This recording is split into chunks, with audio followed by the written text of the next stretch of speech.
आज माननीय supreme court में मध्य प्रदेश के ओबीसी आरक्षणों की मैटरों की और छत्तीसगढ़ के मैटरों की एक साथ सुनवाई के लिए सूचीबद्ध हुए थे।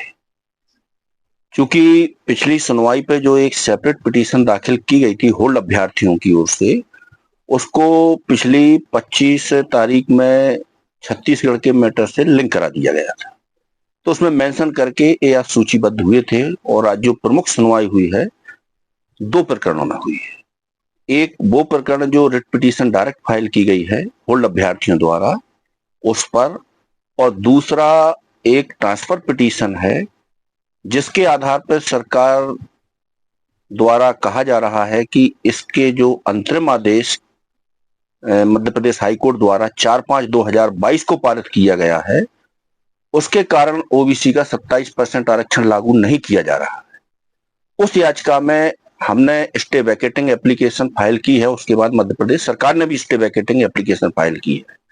इन दो प्रकरणों में सुनवाई आज हुई है।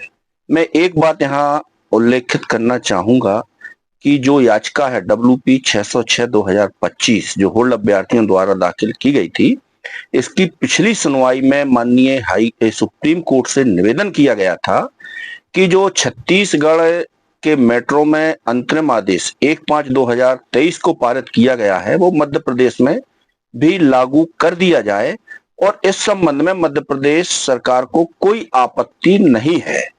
तो यहाँ पर तुषार मेहता जी ने कहा आई हैव स्ट्रांग ऑब्जेक्शन, तो वो फिर अप्लाई नहीं हुआ।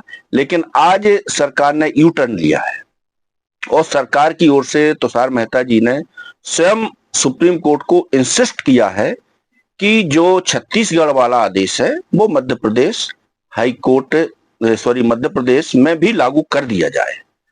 तो इस मामले को लेकर के सुप्रीम कोर्ट ने एक बात पूछी कि छत्तीसगढ़ और मध्य प्रदेश के मेट्रो में समानता क्या है। तो इसको लेकर के जस्टिफाई नहीं किया है, चूंकि माननीय सुप्रीम कोर्ट को हम लोगों ने बताया कि छत्तीसगढ़ के प्रकरणों में बिलासपुर हाई कोर्ट द्वारा वहां के आरक्षण कानून को निरस्त कर दिया गया है, उसके खिलाफ माननीय सुप्रीम कोर्ट में SLP है।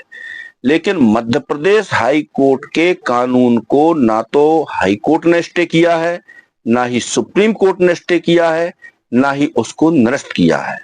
तो यहाँ सुप्रीम कोर्ट ने कहा कि तो फिर दिक्कत क्या है। तो वही फिर ये बात आती है कि एडवोकेट जनरल साहब के अभिमत के आधार पर 13% होल्ड कर दिया गया है, वो मेन ग्रीवेंस है। और इन दो प्रकरणों को इन प्रकरणों से अलग करके इसकी त्वरित सुनवाई की जाए, क्योंकि हजारों की संख्या में अभ्यर्थी होल्ड है। तो इस वर्जन को माननीय सुप्रीम कोर्ट द्वारा दृष्टिगत रखते हुए, हालांकि स्टेट ने डीलिंग करने का विरोध किया, डीलिंग करने के पक्ष में नहीं थी, फिर भी सुप्रीम कोर्ट ने कहा कि ठीक है इन दो मैटरों को मैं सेपरेट एग्जामिन करूंगा और इसको नेक्स्ट वीक सुनवाई के लिए नियत किया है। और इसमें जो स्टे वैकेटिंग एप्लीकेशन दाखिल की है उसमें भी अगले हफ्ते सुनवाई होगी। अगली डेट क्या है? अगली डेट नेक्स्ट वीक है, तो फ्राइडे से मंडे के बीच में कभी भी लिस्ट हो जाएगा वो।